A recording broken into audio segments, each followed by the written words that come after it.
Good evening. I'm Travis, and this is From the Barn. Today is Wednesday, July 8th, 2020. And today is my mind day. So let's talk about the wonders of the human mind, in particular mine. Um, Growing up, I had something called sensory integration disorder. It's, from the best I understand, it's having problems with your midline, your right brain and your left brain communicating. So things like balance, reading, because your right eye and your left eye don't communicate when they cross. So if I'm holding a book, I'll tend to hold it over here or over here, so that if I read it right in the middle, when I hit the midline, I'll screw up. And that goes with dyslexia too, so there's some issues there as well. And apparently I had that pretty bad because they were able to diagnose it very easily. Later in life, I discovered that my daughter is Asperger's, which is a form of autism. And going through a lot of the stuff, I noticed that I have a lot of the symptoms. So what that means is I'm in the spectrum.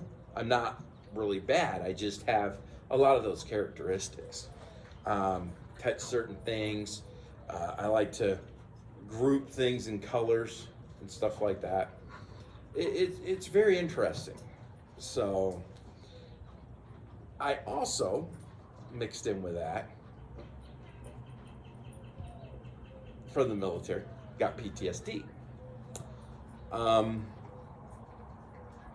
This heightened a lot of the autism type stuff.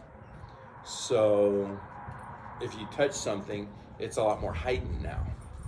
My hearing is extremely acute, whereas you would think from the bombs going off and stuff like that. But if you'll notice, I'm almost always having earbuds in, which blocks out noise, but it also, allows my hearing to heal and get better.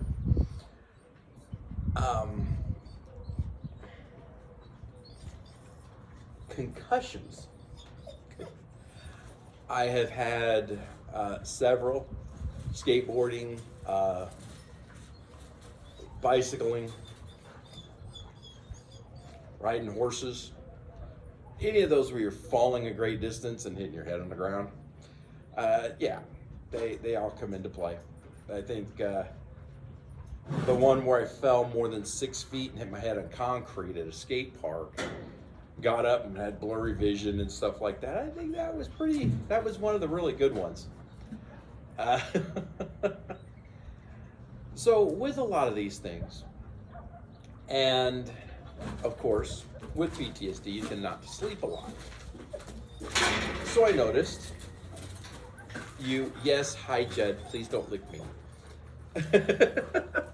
Don't kiss me either with your green lips. Hi, yes. With sleep deprivation, you tend to be in alpha waves during your waking hours.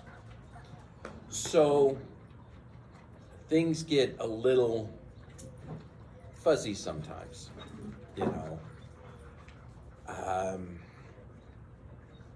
You're thinking certain things are going on and they're not. One of the most interesting things that came from the military, actually, or from the VA hospital, was they tested me, and my problem solving ability is on a genius level. So probably why I don't have such massive problems with dyslexia and all these other things is because I'm able to process and work through it a lot faster. I'm guessing on all of this. Who really knows? And that's the wonders of my mind. What's very beautiful is things that I would come up with. I started coming up with like a wind turbine kind of a thing, and it's something that was just insanely good and off the charts. It's been done, but it wasn't until recent years. a magnetic engine, and the processes that some of the people have gone through was identical to my own processes. I had an art teacher, and she was amazing because we were doing still life, and I'm going, I really need my eye on a fixed spot, you know? And if there was some way I could like look through something so that I could keep everything in a spot so I knew where it was on the page and all this kind of stuff. And she just grinned. And she's like, come here, look at, this is what the masters did. And they used a candle stand, and they put, I think it's called an obelisk, which is a stone that comes up.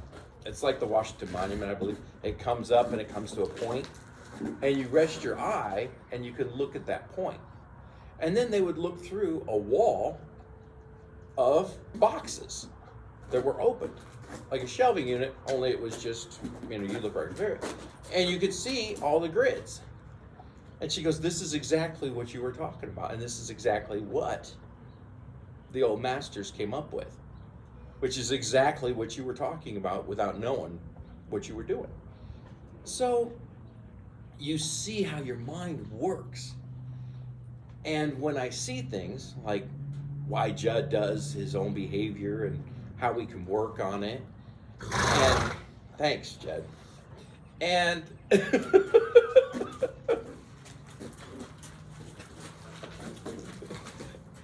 when you look at animal behavior and bird migration patterns, and you look at how the world works, how the heat affects the weather and how it's flowing and how it affects people, and how the moon truly does affect the behavior of people when they come out at night, because they can see better, they come out and they're more active at night.